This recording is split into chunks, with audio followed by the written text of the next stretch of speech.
Hello friends, welcome to my YouTube channel. In this video we are going to see about modern India. In the last two videos we have seen how the advent of European commerce take place. So the European people are the first people to come from sea to India.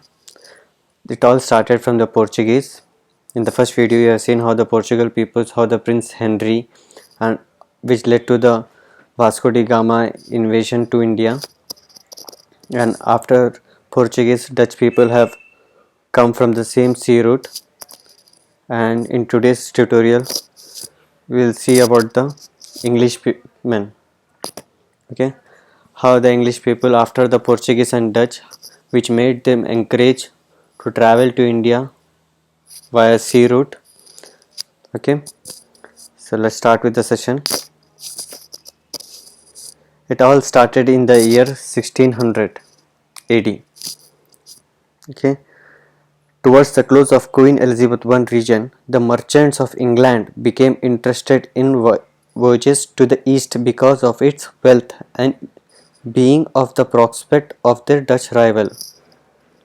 Many merchants of England, of the Britishers, have seen how Dutch people are uh, earning so much wealth. So they have come to know about the invention of India through the sea route. So the merchants who were close to their Elizabeth have asked for the permission, and they have formed a group.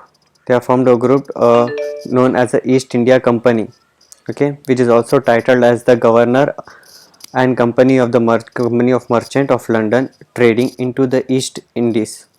Okay, so these merchants who were already doing the business of spice and other things, they were also keen interested in invading India. Okay, so they have formed a group and with the name of the East India Company, and they have with the title the Governor and Company of the Merchant of London trading into the East with the permission of the Queen Elizabeth I. Okay, as you can see in the pic, this is the pic of the Queen Elizabeth I. This is a logo of the East India Company, where East is here is E, I is India, and here C is company. Okay, so they have asked for a charter. Charter means a permission given by the government or the higher official for taking the new process, and this charter was granted for 15 years by the Queen Elizabeth I to the merchants of the England or the British. Okay, the charter was signed on 31st December 1600. But the merchants were already doing business with spice and pepper in trading, so they were not new to this sea route. And this was the third expenditure towards India. Okay, already two they have done.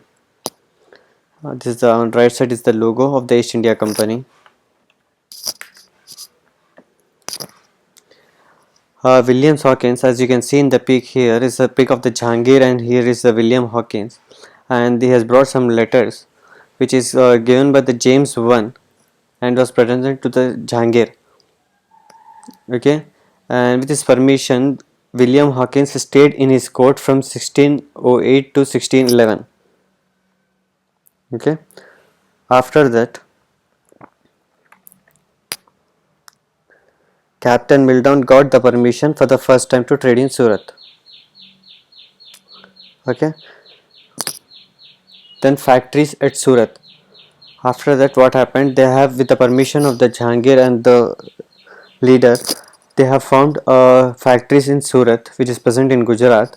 So the main reason of the uprising of the factories in Surat were these peoples, Downtown, West, Alsworth and Thomas. So with the permission of the Emperor Jahangir, these people have obtained the rights to trade in Gujarat, in Surat. So Downtown, West, Alsworth, Thomas. On right side, this is the peak of the Surat factory.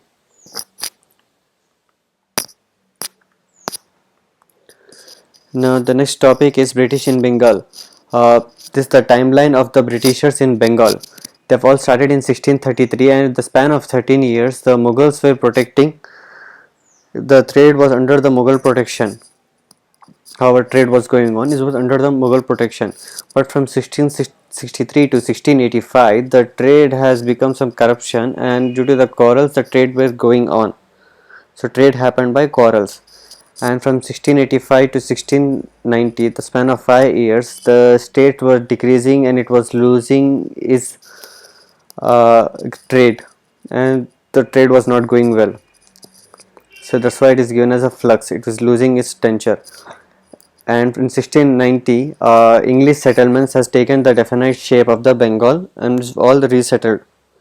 So English settlement took the definite shape.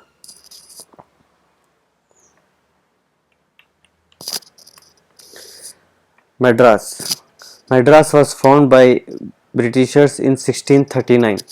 Okay, it was found by Britishers in 1639, and the governors from the Madras are these 6 governors: Thomas Pitt, 1698 to 1709; Edward Harrison, Joseph Collect, James Morton Pitt, Richard Beyond. So these were the governors for Madras starting from 1698 to 1744. The next peak we will see about the pictures, images of their governors. This is the pic of Thomas Pitt, this is the pic of Edward Harrison, and this is the pic of Joseph Collect.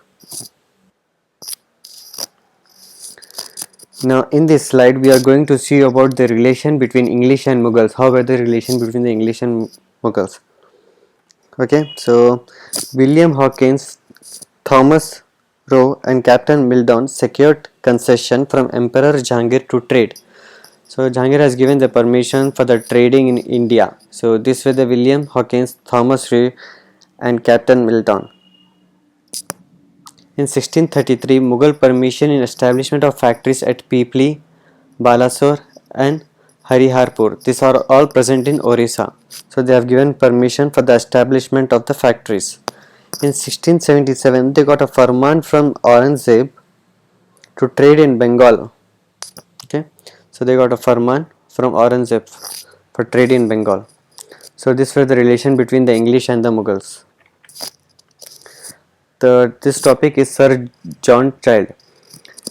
In 1688, 2 of the Mughal ships were captured in the Red Sea by the pirates, and the Mughal Emperor, Governor of Surat, reacted against Sir John Child.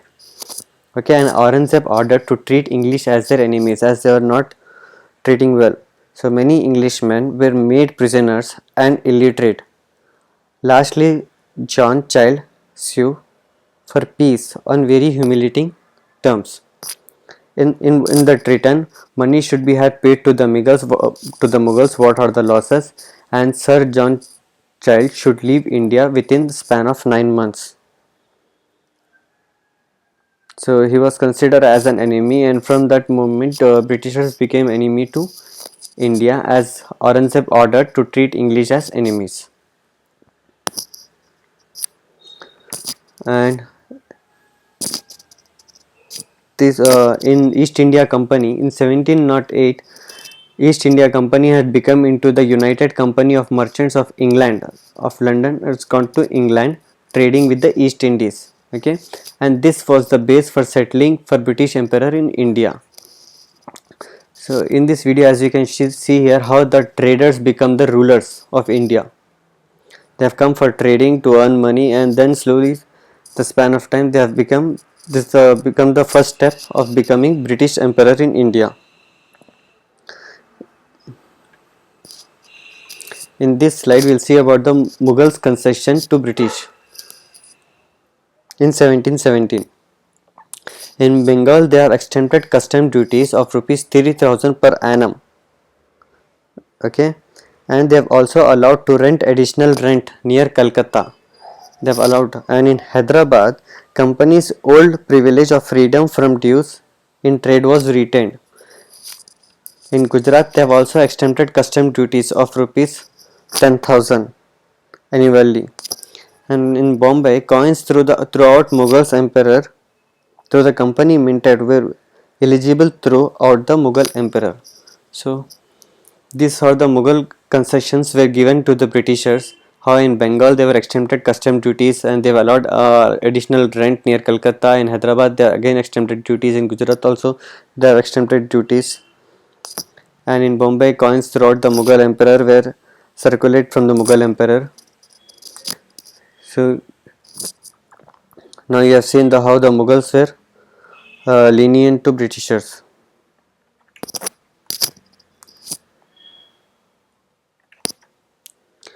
In the next video we will see about how the French